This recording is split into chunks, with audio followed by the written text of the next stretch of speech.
আসসালামু আলাইকুম। আজকে আপনাদের সাথে আলোচনা করব যেসব নতুন টেকনিশিয়ান ভাইরা ট্রেনিং সেন্টার থেকে কাজ শিখে এসে মাত্র নতুন দোকান দিয়ে দেয় সেই বিষয় নিয়ে।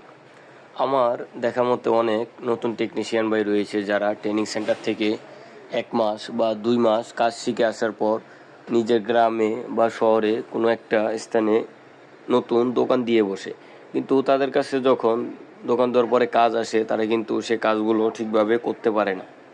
কারণ তারা তো যেহেতু নতুন ট্রেনিং সেন্টার থেকে কাজ শিখেছে, তারা কিন্তু বেশিরভাগ মোবাইল এখনও খুলতে পারে না। মোবাইল খোলার সিস্টেমটা তারা ঠিকভাবে জানে না। তাদের কাছে যদি কোনো মোবাইল আসে তাহলে তারা কিন্তু সে মোবাইলটি হাতে নিয়ে মাত্র ইউটিউবে সার্চ করে যে মোবাইলটি কিভাবে খুলতে হয়, কিন্তু সেটি যদি কাস্টমারের চোখে পড়ে যায় তাহলে কিন্তু কাস্টমার ওই টেকনিশিয়ানের পক্ষে একটি নেগেটিভ মন্তব্য নিজের মনের মধ্যে রেখে দিবে।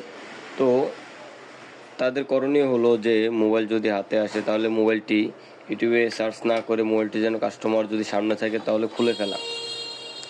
যদি মোবাইলটি সে ঠিকভাবে না খুলতে পারে তাহলে কিন্তু মোবাইলটির অনেক সমস্যা হয়ে যেতে পারে।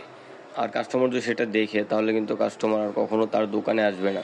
তো আমি যা বলতে চাচ্ছি সেটা হলো, যেসব নতুন টেকনিশিয়ান ভাইরা ট্রেনিং সেন্টারে কাজ শিখেন তারা ট্রেনিং সেন্টার থেকে কাজ শিখে এসে মাত্রই দোকান দিবেন না। যদি আপনারা ট্রেনিং সেন্টার থেকে কাজ শিখে এসে মাত্র দোকান দিয়ে দেন তাহলে আপনারা বুঝবেন না যে কমন ডিসপ্লে কোনগুলো, কমন ব্যাটারি কোনগুলো, কোন মোবাইলগুলো বর্তমান মার্কেটে কমন, সেগুলো আপনারা ঠিক বুঝবেন না। তো আমার মতামত হলো, আপনারা যারা ট্রেনিং সেন্টারে নতুন কাজ শিখতেছেন তারা ট্রেনিং সেন্টার থেকে কাজ শিখে এসে আপনারা কোনো একটি দোকানে 1 মাস থেকে 6 মাস এমন একটি সময় নিয়ে আপনারা দোকানে থাকেন।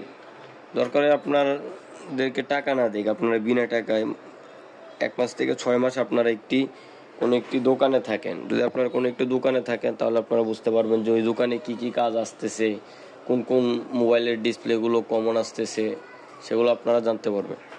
কোন কোন ডিসপ্লেগুলো দোকানে রাখবেন তা আপনারা বুঝতে পারবেন। তো আমি বলবো, আপনারা যারা ট্রেনিং সেন্টার থেকে কাজ শিখেছেন, চাইতেছেন নতুন দোকান দেওয়ার জন্য, তারা নতুন দোকান না দিয়ে কোনো একটি দোকানে আপনারা 6 মাস আপনারা চাকরি করেন বা আপনারা টাকা ছাড়া হইলেও আপনারা কোনো একটি দোকানে থাকেন, তাহলে আপনারা অনেক কিছু শিখতে পারবেন। যদি আপনারা কোনো দোকানে থাকেন তাহলে বুঝতে পারবেন যে আমার কথাটা কতটুকু আপনাদের জীবনে কাজে দিয়েছে।